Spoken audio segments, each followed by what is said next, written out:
We were married for over 62 years. We began our traveling experience as a married couple early on when we moved to Germany, and we've been traveling ever since. While we're living in Germany, we wanted to travel other places throughout Europe, but we had a small kid who'd been born there.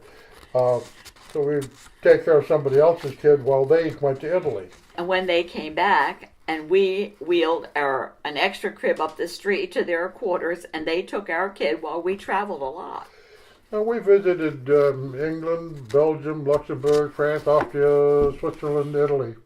And that's just to name a few. While I was in the Army, I went to Korea and lived in Korea and Vietnam and visited Japan, the Philippines, Taiwan, Thailand, Guam. Together, we visited New Zealand, Japan, China, Hong Kong, Egypt, Israel, Palestine, Jordan, Turkey, Russia, Hungary, Holland, Croatia, Serbia, Bulgaria, and Romania. One of our favorites was a trip to Italy after we retired. We rented a car, blew off our tour because Sylvia wanted to go to the place where her father and her grandparents had been born. Their last name was Palermo. We drove to a place called Villalba in the middle of Sicily. We see the Villalba sign, and I take a picture because it's very important. We end up at a bank and asked for directions, and the bank manager didn't speak much English, but he got on the phone and connected us with a guy whose name was Palermo. He invited us over to his house for a huge feast with his whole family. It was a lovely time. One of my favorite memories.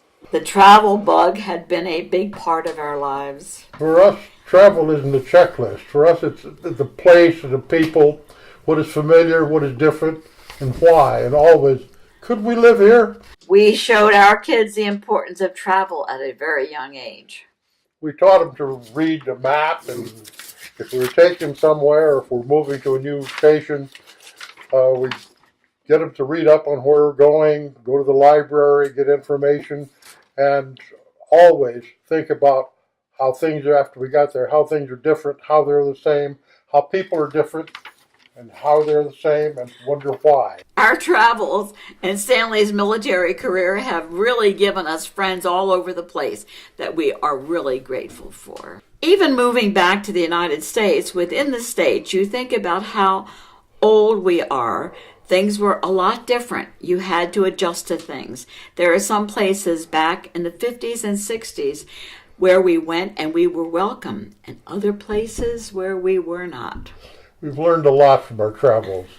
We embarked on over 20 elder hostels and within the United States and Canada.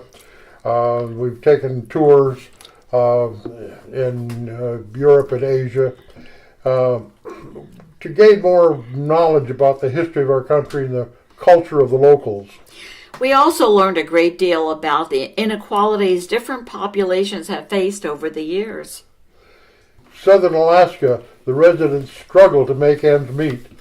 Their industries are forestry, fishing, and tourism, and everybody seemed to have two jobs. The different Indian tribes living on the reservations. Oh, the history of the Cree Nation in Canada, how they threatened to secede from Quebec if Quebec seceded from Canada. Stuff you don't read in the papers. Out of these elder hostels, I think Gettysburg really impressed me.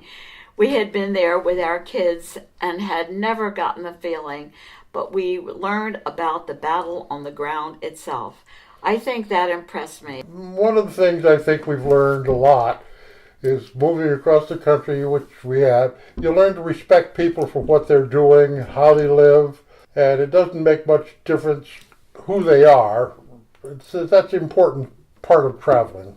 To see differences in culture, whether it's in Mississippi or Sicily or Sorrento. Although we no longer take trips anymore, we still reminisce on all adventurous moments we have had along the way. Our kids live in different parts of the country, New Orleans, Maine, Atlanta, and they know the value of travel and learning about different cultures. I think they feel very easy among any group.